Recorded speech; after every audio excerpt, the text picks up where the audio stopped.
তো বৈঠক বাড়ি থেকে বেরিয়ে আমি গেছিলাম একটুখানি আমাদের এখানে একটা কসমেটিক্সের দোকান, সেখান থেকে মায়ের জন্য একটা চেন নিলাম, মানে শ্রীহরির একটা চেন নিলাম। যেহেতু এত ভাবছে না,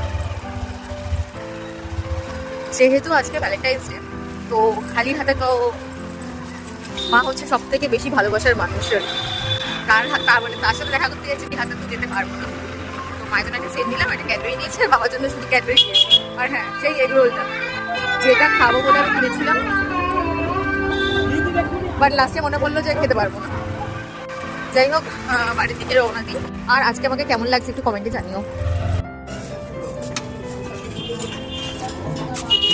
এটা বস্তা দাও, এটা বস্তা, এই যে দিদি হাতে।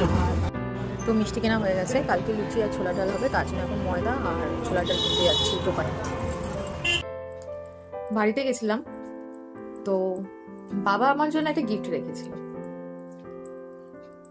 এটা মানে আনএক্সপেক্টেড ছিল, বাট না, সবারই পার্টনার, বয়ফ্রেন্ড, হাজবেন্ড গিফট দেয় ভ্যালেন্টাইন স্পেশালে, বাট বাবা মায়ের জন্যও এনেছে চকলেট আর রোজ, আমার জন্যও এনেছে চকলেট আর রোজ। ও হ্যাঁ, এই চকলেটগুলো পেয়েছিলাম, আমি ছোট চকলেটগুলো অনেকগুলো ছিল, খেয়ে ফেলেছি রাস্তায় আস্তে আস্তে, এত জোর খিদে পেয়েছে। আর এই চশমাটা আমাকে অভিষেক গিফট করেছে ভ্যালেন্টাইন হিসেবে। আর মায়ের জন্য আমি চেন নিয়ে গেছিলাম আর চকলেট নিয়ে গেছিলাম। মা বললো তোর জন্য আমি কিছু কিনে রাখিনি, আমার কিছু কেনা হয়নি, কারণ তোর কি পছন্দ হবে আমি জানি না, তো তুই এই ক্যাশটাকে রাখ, নিজের মতো কিছু একটা জুয়েলারি কিনে নিস। তো আমি আর কিছু নিইনি, অনেক জুয়েলারিস আছে, অনেক টুকটাক জুয়েলারিস রয়েছে যেগুলো পরাও হয় না। হ্যাঁ, কোথাও গেলে পরি, না হলে আমি কিছুই পরি না তেমন ভাবে।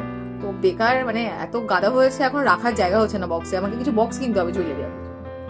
তো এটাই হলো আমার ভ্যালেন্টাইন্স ডে স্পেশাল সমস্ত কিছু।